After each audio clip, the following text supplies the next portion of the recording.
Grabe. Isa pa rin to sa pinakamabentang motor ni Honda pagdating sa mga pang off-road.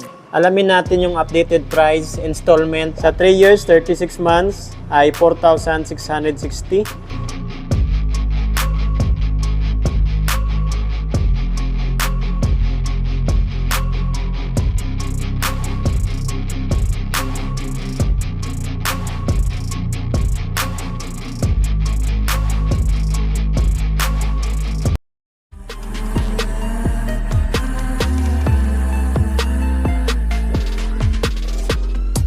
What's up mga idol, Chris Ride Motovlog nga po pala. For today's, nandito ngayon tayo sa DES, Duwix Sam Incorporated, Lagao Branch, General Santos City.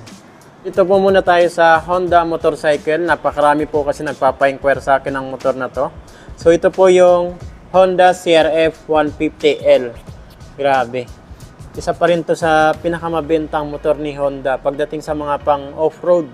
Grabe, okay na okay po talaga yung performance ng motor na to. Napakatipid sa gas, maliksi yung makina, tapos napaka-forma ng design niya. Alamin natin yung updated price, installment, at bigyan natin ng quick review. Bakit Honda CRF 150L pa rin yung kukunin nating motor? Pagdating naman po sa makina nito, naka 150cc, naka 4-stroke, 2-valve, single overhead cam, at ang cooling system po nito mga idol ay air-cooled. Air-cooled po yung nagpapalamig ng kanyang makina. Dito pa rin tayo nag-inquire sa DES, Duwix Sam Incorporated. Honda CRF 150L, cash price ay 146,500 pesos.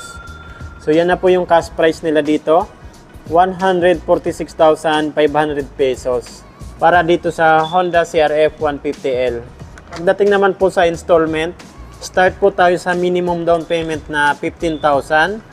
And then nagpa-compute din pala tayo ng mas malaking down payment na 30,000 and 50,000. Para may idea na po kayo kung kukuha na po kayo ng motor na to. So unahin po natin sa minimum down payment niya na 15,000. So yan po yung minimum down payment niya, 15,000 pesos. Sa 12 months, 1 year ay 13,661. Sa 2 years, 24 months ay 8,099 pesos. Sa 3 years naman, 36 months ay 6,245. So rebates pa naman po yan ng 200 pesos kung maaga po tayo magbayad. So dito naman po tayo sa 30,000 na down payment. Mas malaking down payment, mas mura yung monthly nyo. Sa 1 year na lang po nito ay 12,149. Sa 24 months, 2 years ay 7,211. Sa 36 months, 3 years ay 5,565. So rebates pa yan ng 200 pesos. So itong 5,565, rebates pa yan ng 200 pesos. So dito naman po tayo sa 50,000 na down payment, mas malaki na down payment.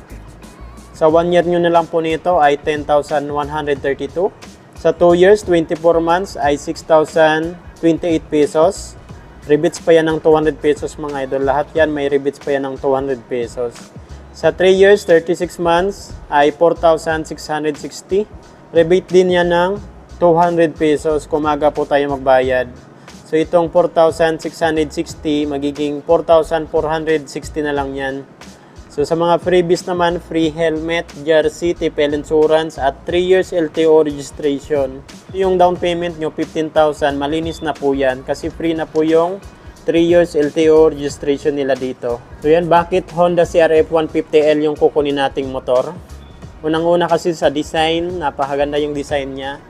Napaka-sporty ng looks niya. At yung headlight nito mga idol, napakaganda nung pagkakatabas. Ayan o. Wow. Sa headlight naman, naka-bulb type pa rin po yan. Ayan o. Tapos meron siyang DRL doon, yung maliit na bulb.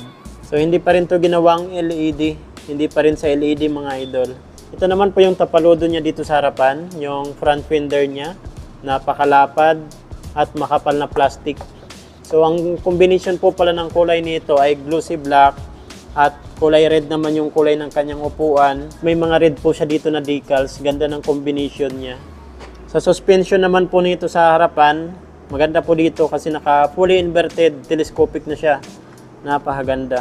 Okay na okay pa kasi may cover pa siya dito na plastic na glossy black din yung kulay. So ito naman po yung design ng kanyang tire. Grabe. Kapit na kapit talaga to mga idol. So hindi pa rin po ito tubeless. Ito po ay tube type pa rin po. Ang size naman po nito ay 2.75 by 21 inches. So 21 inches po yung laki ng kanyang rim dito sa harapan. Sa braking system naman po nito sa harapan, naka dual pot piston caliper, hydraulic disc brake po yan. Ito naman po yung handlebar niya. Medyo may kataasan po siya. Dito naman po sa left side, nandito po yung clutch, high beam, low beam, at meron po sa ditong passing light, horn, tapos ito naman po yung turn signal light niya. Sa right side naman, nandito po yung kill switch at electric start. Tingnan naman natin kung may kickstart pa to. So ito yung kickstart niya. Okay na okay kasi may kickstart pa. Instrument panel gauge, naka-digital na rin po yan. Napakaganda, napakadetalyado na rin po nitong mga idol. Sa ignition, naka-dissociate pa rin po yan. Ang suspension niya dito sa harapan, naka-Showa brand po yan. Napakatindi. Ito naman po yung lagayan natin ng fuel. Ito naman po yung design ng kanyang side, napakaganda talaga. Ayan o. Tapos makapal na plastic, naka-glossy black. At may mga decals po siya dito na CRF. At may mga stripe. Ayan o. Ito naman po yung design ng kanyang upuan. Pag ganun po siya, tapos napakalambot.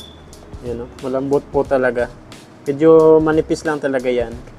So ito naman po yung tail light at brake light niya. Mapapansin nyo po mga idol, hindi pa rin sa ginawang LED. Halogen bulb pa rin po yan. Ito naman po yung signal light niya, naka clear lens. Ganda oh. Tapos ito naman po yung lagayan natin ng plate. Napakalawak ng dito niya. Lakas tumalon siguro ng motor na to. Ito po pala yung design ng kanyang muffler. Meron po sa ditong heat guard na plastic. At ito plastic din po ito. Ganda oh. Pagdating naman po sa braking system niya dito sa likuran, hydraulic disc brake, naka single pot piston caliper. Napakasulit niyan. Nissin pa rin po yung brand niya. At yung design naman ng kanyang disc plate, wavy rin po yung design niya. Suspension niya dito sa likuran, naka monoshock, ProLink. Napakasolid yan mga idol.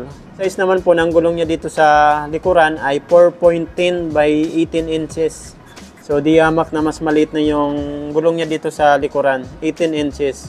Samantalang sa unahan ay 21 inches. Pero sa handling, maganda po talaga yung handling na ito.